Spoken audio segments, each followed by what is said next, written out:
আসসালামু আলাইকুম বন্ধুরা। তো দেখতেই পাচ্ছ যে আমরা আমাদের আমের বাগানে রয়েছি। আমাদের আমের বাগানে পর্যাপ্ত পরিমাণ আম রয়েছে। তো প্রতিদিনই আমাদের বাগান থেকে কিছু কিছু আম পড়ে যায়। তো সেই পড়ে যাওয়া আম থেকেই আমরা অল্প কিছু আম নিয়েছি ভর্তা করার জন্য। তো ভর্তাটা আমরা কিভাবে করতেছি তো আপনারা দেখেন। আপনাদের সামনে ভর্তাটা করে আমরা খাবো। তো আপনারা আম ভর্তা কিন্তু অনেক মজা, যারা আপনারা খায় তারাই জানে। দেখেন কিভাবে আমরা ভর্তাটা করতেছি। এখানে 5টা আম নিয়েছি। মানুষ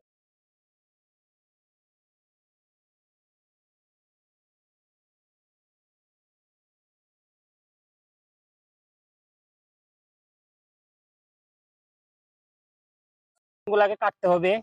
এইভাবে কুচি কুচি করবো আম ভুট্টাকে, এইভাবে ঘিচিমিচি করে কাটতে হবে।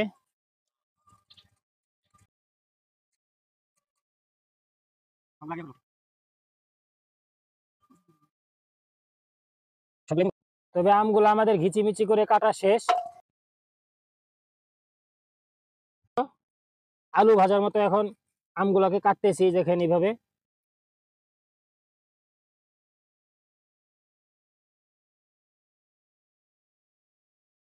এটা কত ছোট, আঠিটা চেপে গেছে, আর অল্প কিছুদিনের মধ্যে আমগুলা পাকা ধরবে।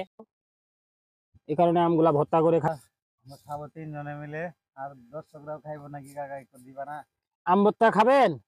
ভাই, বন্ধুরা, আম ভর্তা খাইলে চলে আসেন আমাদের বাগানে, আম ভর্তা খিলাবো। আমাদের চ্যানেলটিতে ভাই সাবস্ক্রাইব দিয়েন প্লিজ। দয়া করে রহমত আলী ইউটিউব চ্যানেলটি সবাই একটু চোখ রাখবেন, একটু বেশি বেশি করে আমাকে একটু সহযোগিতা করবেন। আর আপনাদেরকে ভাই এত কই যে আমরা চ্যানেলটা একটু সাবস্ক্রাইব দেন, একটু যে আপনাদের মনে দয়া মায়া হয় না? মরিচ আনে রাখা আছে, এগুলো এখন আমরা পুড়বো। এই খের গুলা দেখতে পাচ্ছেন, খের দিয়ে মরিচ পুড়বো। প্যাকেট আছে লবণে। তো ওই যে আগুন ধরাচ্ছে মরিচ পোড়ার জন্য। আগুন ধরে গেছে, ধরে গেছে। মরিচটা দিয়ে দাও, মরিচটা দিয়ে দাও। এখন আমরা মরিচটা পুড়বো এইভাবে, এইভাবে মরিচটা পুড়ে নিব। কেননা আম ভর্তা কাঁচা মরিচের চেয়ে পুরা মরিচ দিয়ে ভর্তা করলে বেশি টেস্ট লাগে ভর্তাটা। এই কারণে আমরা মরিচটা পুড়ে নিচ্ছি এইভাবে। তো বন্ধুরা, আমাদের মরিচটা পুরা হয়ে গেছে। এখন আমরা লবণ দিয়ে আমটা মেখে নিব। তো আমার মনে হয় এখানে ঝাল কম হয়ে যাবে, তারপরেও দেখা যাক। তো দেখেন ভর্তাটা কেমন হয়েছে।